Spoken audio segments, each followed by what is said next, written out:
Page 6, The Wind Beneath My Wings. 4/4 time, no sharps or flats. We're in the key of C major. Make sure you can do the C major scale, at least one octave, preferably two. I have a video on the C major scale. Go take care of that. Okay. One hand at a time, so make sure we get the notes and the rhythms. I have a few fingering suggestions here. Right hand at the beginning is coming on beat 3. 3 and 4 and 1, and that's tied to beat 1. It's not, that's without the tie, but that's with the tie. So it's 3 and 4 and 1 and 2. And I'm going to suggest you play that half note and measure 3 with second finger. And that's because I'd like you to play the A in the bottom staff. There's an F and an A there. I'd like you to play the A with the right hand. Here. I want to connect it. So it's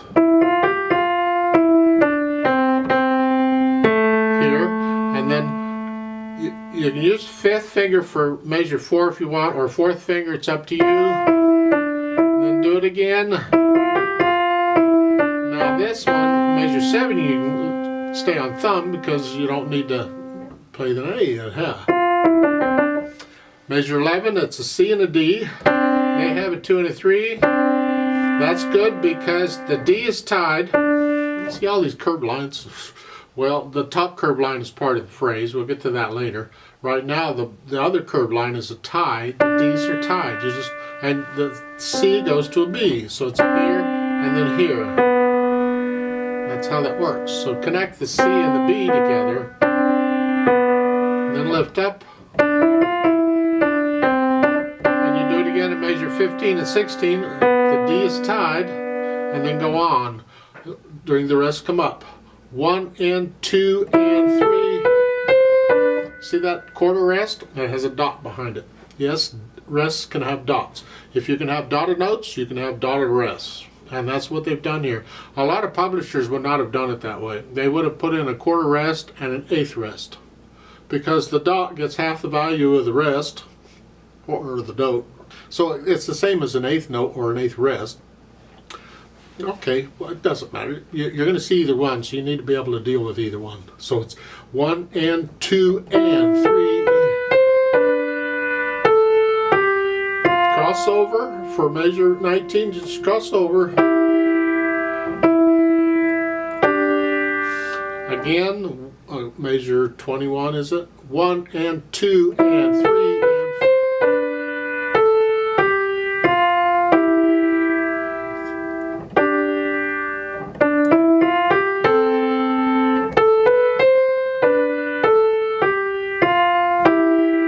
Measure 28, they want here.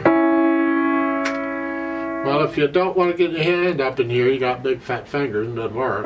Then we have to adjust. So you're going to play measure 27 here, and then immediately put your thumb on that. If you played it with second finger, put your thumb on that. Now you can come down with 2 and 3. Connect this and this. You got to get off of that. You're going here, but you. Either, no matter what fingering you use, you got to get off of it. But connect this and this. Here, get off of that, keep that down, and then do that. To connect that. I don't know if you're understanding or not. As clear as I know how to make it. It's going on. Huh? Cross over. And then here. Now I would still like there at the bottom on measure 31 here. I'd still like to go ahead and substitute and put a thumb on that after I play it. That way all I got to do is reach up 2 and 5 on the last chord. And I'm much better with that than moving the hand around. So I just here and then here. Left hand, well, good luck here. So 1 and 2 and 3, 4, 1 and 2, 4, 1 and 2, and you only need to play the F because we're going to do the A with the other hand. 2, going on, measure 4, 1, 2, 3, 4, 1. Okay. Now when you get to measure 7 on the half note, you need to play them both. Because the right hand isn't playing the A, because the A isn't part of the melody. And then go on, 2, 1, 2.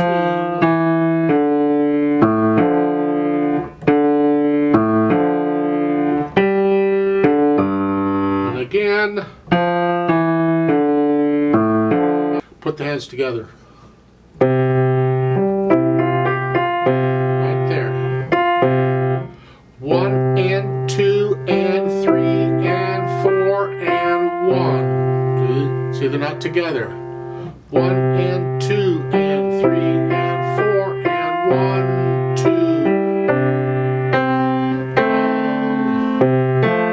There. See, I'm using both hands for that, and the reason is because the A is melody, and I want to bring it out eventually, so I'm going to make it easier for me by using the right hand, because the right hand has the melody. So I'm just going to let the right hand play it. Don't have to, I can do it. I can bring it out there. That takes control. Can you bring one note out louder than the other? And get them down at the same time. It's just easier to split it up.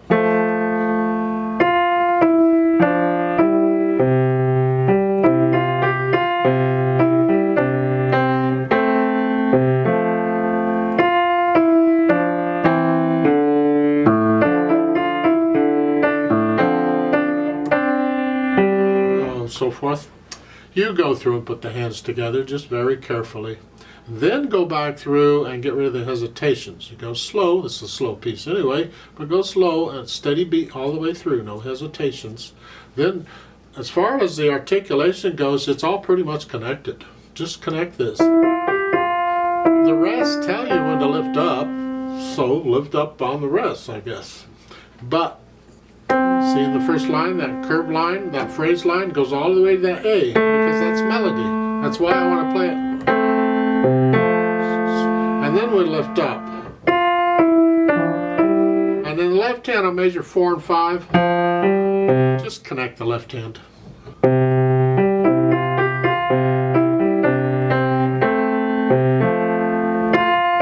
Lift up. But here, connect. So you put in the phrasing, you'll be fine. If you're not sure where the phrases are in the right hand, follow the words. They tell you where the melody is. Which, by the way, I'm getting to the dynamics, because you bring out the melody, the dynamics apply to the melody. Look at the first measure. The 8th note in the left hand is melody. So this is soft, moderately soft, soft. Because this has to be the same as this. It's melody. So it's, when you connect this to this,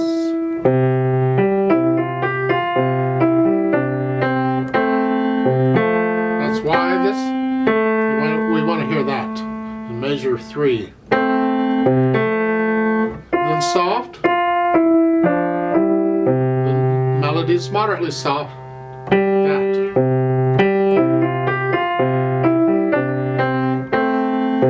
Soft, because it's not melody. See, all the way through this, it should be clear to the listener which parts of this are melody and which are not. So in measure 7, melody, then measure 8, not melody, soft, then measure 9, melody again. And there should be a difference in there so people understand the difference. There is something.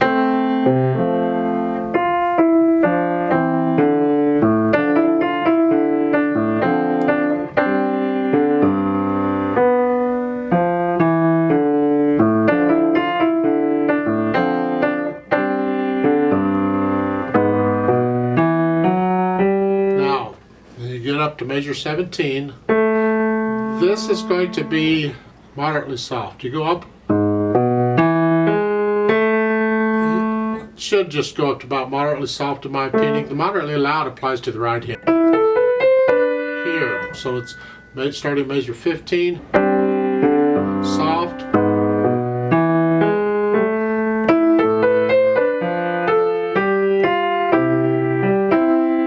Measure 20 is not melody, it's soft. So it's here, here, and that's it. That's melody, you're done. And measure 19.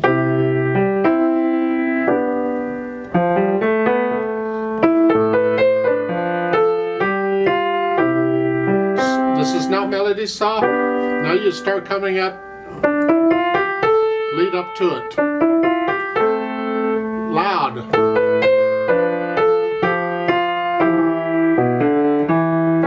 Then come down. Left hand's going to be softer. Soft, then moderately soft. That's melody. And all at the bottom, the measure 31 and 32, I want to hear that C throughout the whole thing. Slow down and then soft. Both hands here at the end. Then the tempo. And this is hard for me because I want to speed it up. Well, to keep it slow, I got to be thinking eighth notes throughout, not quarter notes. Because if I think 1, 2, 3, I'm gradually going to speed this up. I'll start it out here. 2, 3, 4, 1, 2, and by the time I get over to measure 15 or 17 or whatever, 2, 3, 4, I've sped it up. But if I'll think eighth notes, that'll help me keep it slower. So I can go 1 and 2 and 3 and 4 and 1 and 2 and so 1 and 2, and that way I'll keep the same speed throughout. So when I get to measure 17 and 2, 1 and 2 and 4 and 1 and 2 and 3, 1 and 2. We use these little tricks of the trade, so to speak, to keep us in the same tempo so we don't speed things up. Now they've added pedal, which comes in handy in places because this is a slow piece. It'd be nice to add some overtones and things. Just pedal it where they're showing you where to pedal it. Don't pedal any of this other stuff, really, because at the beginning it's kind of sweet and gentle and clean. To be clean. We don't need a bunch of overtones now. We'll add the overtones later on. Like on measure 11, it's a held out note, we'll add a little bit of overtones. And then lift up on measure 12. When you play the B, lift up the pedal afterward, and then we don't pedal again until measure 15, which is the same reason. And this way we can connect. Now we're getting a little louder, a little more excited. Now we can add the overtones. It gives contrast. Adding pedal to help us with some contrast and overtones, and it just affects the sound. Just listen very carefully the difference. You try a passage without pedal, and try it with pedal, and hear the difference.